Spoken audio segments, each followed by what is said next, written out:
Experience the future of packaging and processing up close and in action. Explore groundbreaking innovations, engage with hands-on solutions, and connect with the experts transforming the industry.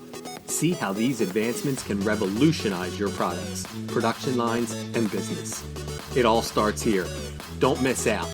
Register today at packexpolasvegas.com/unpackedpod.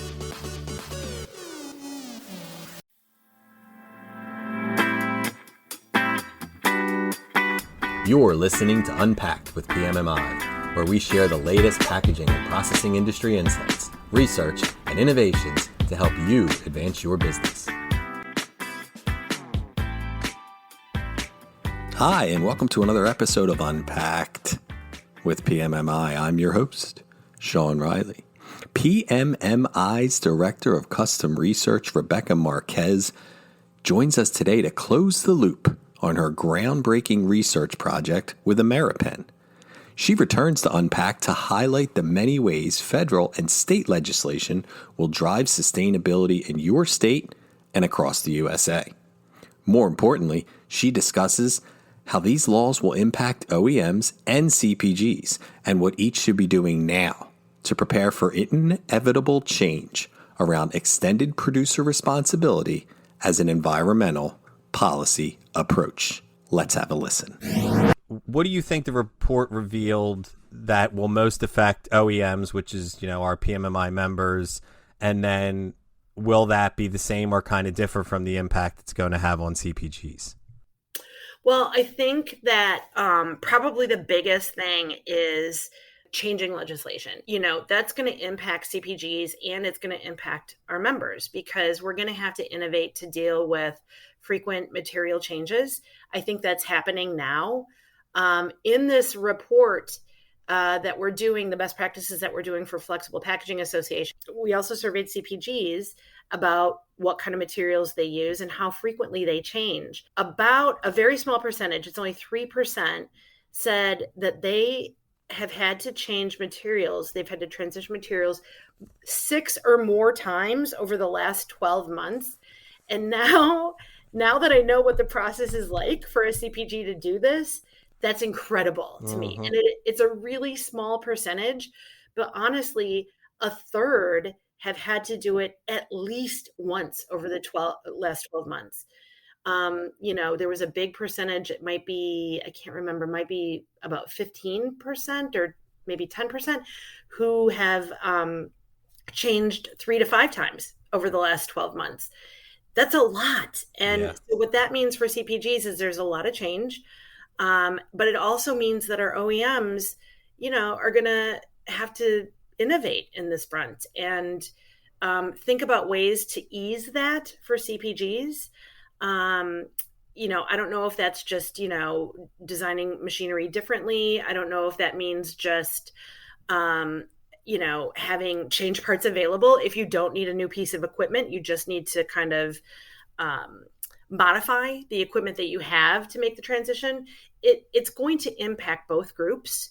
The change in legislation that's coming, it's starting now, and I think we're just going to see that increase. Interesting. So I guess that's an easy segue into, are there any other things that you haven't really touched on? I mean, you've touched on a bunch of them, but about how the government's going to impact sustainability. Let's go into the next decade or in the next 10 years, just from are we going to finally start seeing legislation? Because we have this, I'm old, but I remember sustainability has been 20 years plus has been this quote unquote buzzword. And I recall sitting with people at meetings, 15 years ago where people said, especially in the OEM sector that, this isn't going to affect us for years because while they weren't against it affecting them, they just know that the CPGs with the, that are driving the money and stuff like that, they're the ones that are going to drive real change sort of society wise. And then even bigger than that, it's going to be the government finally saying, we need to, recycle this stuff. We need to be more sustainable. We kind of have an earth we need to live on. So I guess with that wonderful, intro I just gave you, is there any government stuff out there or on the horizon that we need to be aware of? Well, Before I get into that, I do have a funny story that has to do with what you were just talking about. I was at a meeting probably 2 years ago where we were talking about, as a group, over 100 people in a room, it was a workshop, talking about sustainability in packaging. And one person got up during this meeting and addressed the entire room. And it was a person from a CPG. And they said, "Why are we even talking about this? We've been talking about sustainability for years. No one's going to do anything. It's too expensive. Why are we wasting our time talking about this?" Now, this was 2 years ago. Mm-hmm. I do not hear that from that same person anymore. And, we've seen just in the past couple of years legislation changing state by state with EPR laws. And now what's happening is that maybe it's not always EPR laws, but there are bottle bills and all different kinds of legislation that are being discussed in at least 30 states currently. This is happening now. And that is really going to have an impact on all of us. And so even 2 years ago, this person was not convinced that we were really going to do anything.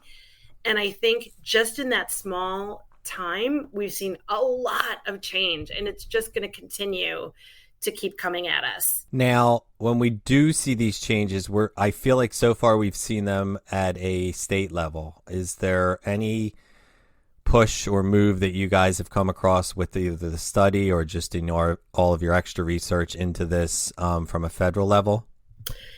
Everyone I talked to for this study, and we talked to a lot of people from every part of the packaging value chain, they were not really super confident that anything would be done federally.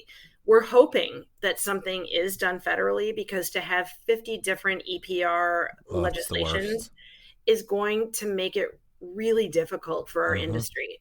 We're hoping that something can be done federally. But again, the folks that I spoke with weren't really confident about it.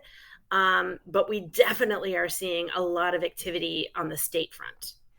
Yeah. And to your point, most people would probably realize this, but having the differences between the states when you're dealing with, like, we're in the Northeast corridor where, the states aren't as enormous as they might be in the Midwest. And for Maryland to have a different one than Virginia, to have a different one from Pennsylvania, to have a different one from New Jersey, just takes away the opportunity for, they could be this grand, wonderful facility in New Jersey, but PA is not sending their stuff there and Maryland's not sending their stuff there. They're all doing it internally to follow their own rules. Mm-hmm. And that's where it just, as you said, is just, it would be so much easier if someone would just come down with a federal law, but we don't want to get into why that is such a difficult thing to deal with. Right. Yeah. Not on this podcast. Maybe another one. Yeah, that would be a completely separate thing that would probably not be best stamped with the PMMI logo. So with that in mind, what other things, like, what would you say, what are other findings, a couple things that you came across that surprised you the most, maybe didn't surprise you and should have sort of stuck with what you had in mind? But you, like you said, you learned a lot about all of this. You had never been to a MRF facility, for example. What are some of the things that most surprised you as you did this, this report and this study? What things kind of popped up? Well, I think that there's really three main things, and we've kind of covered them all. The big one was how CPGs are viewing compostability. I did not see that coming. I don't think anyone who worked on this study saw that coming. Now, I do want to caution and say that this is a compass. This is a guide. This isn't necessarily what's going to happen over the next 3, 5, or 10 years. This is how CPGs feel at the moment. And I was really surprised by that because of everything that you mentioned yourself. This is kind of niche. I didn't really see that coming at all. And so that was a big surprise. The other one was, given all of the language against plastics usage, that plastics are really not going anywhere. There are benefits to plastics. Do we overuse them? Yeah, probably. And do we have to get more comfortable with how we manage them at end of life? 100%. We do have to. But there's a lot of messaging out there about plastics just not being good. I'm sure a lot of people have seen or heard about, the island of plastic floating in the ocean and all of that. Plastics in some cases have bad press. And so to see CPGs not really planning on changing those out was surprising to me as well. And then the third most surprising thing was when I started going to these MRFs, these facilities. Again, the sheer volume at one place is incredible to me. I would highly encourage listeners that if they haven't been on a tour of one of these facilities yet, that they do so. It's really fascinating. It's life-changing. I mean, of course, you're not gonna, go home and convert to Murphyism. Right. So maybe life-changing is a little bit strong. But I like it. It does change minds to see this, because it's staggering what is in these facilities, how it comes in, and what needs to be done with all of these materials. It was really a huge lesson for me. So I would highly encourage listeners to do that if they can. And I think those are the three big things that I learned about from this entire study. And the interesting thing, as you're saying that about the scale of a MRF, it goes back to what we were just talking about from a state level, or that's a MRF that's might not be dealing with more than one municipality or more than one county or more than one state. We're not talking, if you build this to a federal level where you could have these, it would be even more massive to have them coming in from multiple places and, automation wise, to be serviced and everything to be separated. Now you're talking an even more grand facility, which I guess is kind of the end game or the goal if we could really get this to work. You're absolutely right. And the MRFs that I've been to are strictly mechanical recycling. We're not even touching on advanced recycling in this conversation. But I have yet to visit one of those facilities. I have not. I'm really eager to do so. I would like to see how those work. But that's still sort of up and coming. I think people are not really comfortable with that yet. And people need to learn more about it to be comfortable with it. So we're only talking about mechanical recycling here. And again, it's really mind blowing how these work.